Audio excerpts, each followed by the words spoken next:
Hello दोस्तों, अहाँ सबके गुड़िया किचन मैथिली में बहुत-बहुत स्वागत अछि। आइ हम बहुत ही सिंपल और आसान तरीका सँ नाश्ता बना के देखाएब और साथ में टमाटर के चटनी जे बहुत ही टेस्टी और यूनिक बनै छै। यूनिक तरीका सँ चटपटी चटनी चलू बनबै छी। ई हम दलिया लेलहुँ 1 कटोरी, अपना अनुसार कम या ज्यादा लऽ सकै छी दलिया। दलिया तऽ फायदेमंद करै छै, हेल्दी होइ छै। आ दलिया के पीस लेबै। देखियौ कते नीक पाउडर बनि के तैयार भऽ गेलै और लास्ट तक बनल रहब। एना सॉसपैन या बर्तन में पानी दऽ देने रहियै। एहिमे 1 कप बराबर मटर आ नमक दऽ कऽ बढ़िया जकाँ सिझा लेबै। आ देखियौ हम जाँच करबै 5 से 6 देखियौ पक के तैयार भऽ गेलै, उबलि गेलै बढ़िया जकाँ मटर। आब एकरा छानि लेबै। अगर हमर रेसिपी देखै छी तऽ हमरा चैनल के सब्सक्राइब कऽ लेब, लाइक कऽ देबै और शेयरो कऽ देबै। आ एकरा ठंडा होय के लेल छोड़ि देबै। तामे एना 5 से 6 टमाटर ले लियै।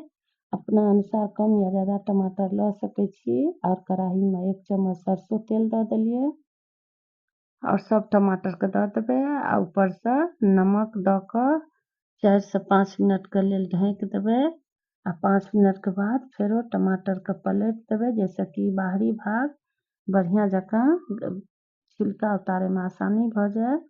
देखियौ 3 से 4 मिनट के बाद फेरो पलटि देलियै आ देखियौ छिलका अलगऽ लगलै। आब एना साइड कऽ कऽ एहिमे 1 चम्मच फेरो सरसों तेल लेलियै और एहिमे दऽ देबै पीला सरसों आधा चम्मच बराबर और जीरा और एकरा ढाँकि देबै, जैसे कि सरसों उड़ऽ लगै छै। सरसों के स्थान पर करिका राई जे होइए सेहो लऽ सकै छी। एहिमे लहसुन आ अदरक कद्दूकस कऽ कऽ दऽ देबै, चाहे चूरि कऽ, हींग आ करी पत्ता। बहुत ही कम तेल में हम ई चटनी बना के देखाएब। और एना टमाटर के निकालि लेबै, कियाक तऽ एना छिलका हटा लेबै टमाटर के, ओहि दुआरे प्लेट में निकालि लेलियै। तामे एहिमे दऽ देबै हम एगो प्याज काटि कऽ। एहि सबसे बहुत ही टेस्टी चटनी बनै छै। बिना प्याजो लहसुनो के बना सकै छी। आब देखियौ टमाटर के छिलका हटा लेलियै। आब एहिमे दऽ देलियै कढ़ाई में। एहिमे हल्दी कलर के लेल और हरी मिर्ची अपना तीखा अनुसार दऽ कऽ 1 कप पानी दऽ देबै। एकरा ढाँकि देबै सिझै लेल। तामे मटर जे छै ठंडा भऽ गेलै। एहिमे 1 कप बराबर नमकीन भुजिया और प्याज दऽ देलियै, हरी मिर्ची अपना तीखा अनुसार, हरी धनिया पत्ती, अमचूर पाउडर खट्टा खट्टा रहै छै तऽ नीक लगै छै, गोलकी पाउडर तीखा के लेल और कनी धनिया पाउडर दऽ कऽ एकरा बढ़िया जकाँ मिला देबै। और दोस्तों बहुत ही टेस्टी बन के तैयार होइ छै। अखन मटर के सीजन छै तऽ ई नाश्ता जरूर बनाउ आ सबके खिलाउ। और एहिमे 1 आलू उबलल आलू के कद्दूकस कऽ लेलियै, जैसे कि गुठली नहीं रहतै। अगर गरम रहत आलू तऽ कद्दूकस करे के जरूरत नहीं छै। एहिमे नमक दऽ देबै स्वाद अनुसार आ दऽ कऽ बढ़िया जकाँ मिला देबै। और आलू 3 से 4 आलू लऽ सकै छी। हमरा पास एगो उबलल आलू छलै तऽ दऽ देलियै कद्दूकस कऽ कऽ। कद्दूकस इएह दुआरे केलियै ठंडा छलै ताहि दुआरे। ठंडा पर गुड़बै तऽ गुठली रहतै। आ देखियौ एना चटनियो बन के तैयार भऽ गेलै। एहिमे कनी सांभर मसाला दऽ देलियै और गोलकी पाउडर इहोमे दऽ देलियै आ कनी 1 चम्मच बराबर चीनी दऽ देलियै।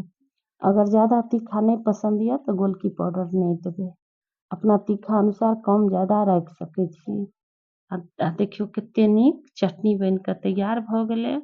और चटनी के फेरो निकालि लेबै एक बाउल में। देखियौ एहि चटनी के 3 से 4 दिन राखि कऽ खा सकै छी। बहुत ही टेस्टी बनै छै। और एहि चटनी के साथ आलू भरल रोटी पराठा सब कुछ खा सकै छी। आ देखियौ कते नीक चटनी बनलै।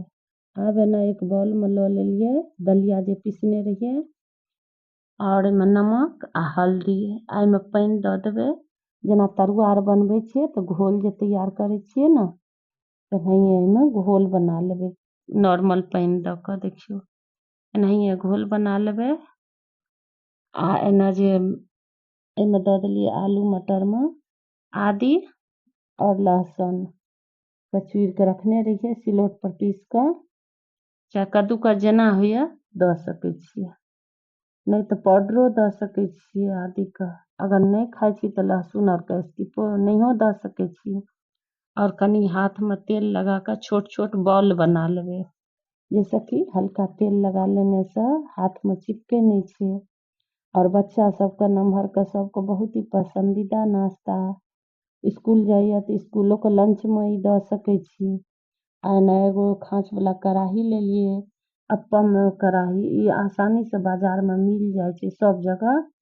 एहिमे सबसँ पहिले हम घोल दऽ देलियै, दलियाके जे घोल बनौने रहियै ओ अंदर से दऽ कऽ ऊपर से छोट छोट आलूके जे बॉल बनेने रहियै ओ दऽ देबै आ ऊपर से फेरो घोल दऽ देबै। और बहुत ही टेस्टी ई नाश्ता बनि कऽ तैयार होइ छै। गरमा गरम बना कऽ दियौ बच्चा सबके, अगर नहि तऽ लंचमे तऽ दैए सकै छी। आ जब कुछ चटपटा खायके मोन हैत तऽ एनाहिए कऽ बना कऽ खा सकै छी। अभी हरा मटरके सीजन छै तऽ ई सबके घरमे रहबे करै छै हरा मटर। आ ऊपर से तेल या घी दऽ देबै कनि, आ गैसके आँच मीडियमे राखब आ ढाँकि देबै। 3 से 4 मिनटके बाद फेरो एकरा ढक्कन हटेबै। और हाँ, याद रखैके है एकरा तेज आँच पर नहीं सेकैके यऽ। तेज आँच पर सेकबै तऽ ऊपर से जल जायत, अंदर में कच्चे रह जेतै और टेस्ट खराब भऽ जेतै। आ देखियौ एनाहिए कऽ पलटि लेबै और बिना तेलो घीके बना सकै छी। देखियौ 2 से 3 मिनटके लेल ढाँकि देने रहियै, फेरो देखियौ कलर कते नीक आबऽ लगलै। देखियौ बहुत ही क्रिस्पी करारी कुरकुरी बनि कऽ तैयार होइ छै। हमरा चैनलके पहिलुक बेर देखै छी, पसंद आयत हमरा चैनलके सब्सक्राइब कऽ लेब, लाइक कऽ देबै, अगर हैत तऽ शेयरो कऽ देबै। आ देखियौ कते नीक बनि कऽ तैयार होइ छै। आब एकरा प्लेटमे निकालि लेबै। बहुत ही टेस्टी यम्मी बनि कऽ तैयार होइ छै आ बच्चा बड़ा सबके पसंदीदा नाश्ता भेलै। स्कूलके लंचमे दियौ या घरमे, जब चटपटा तीखा खायके मोन होइए तऽ बना सकै छी। सबके बनबैके तरीका अलग छै, हम एतऽ बहुत ही सिंपल तरीकासँ बना कऽ देखेलहुँ। फेरो अगिला रेसिपी लऽ कऽ आयब अगिला वीडियोमे। धन्यवाद।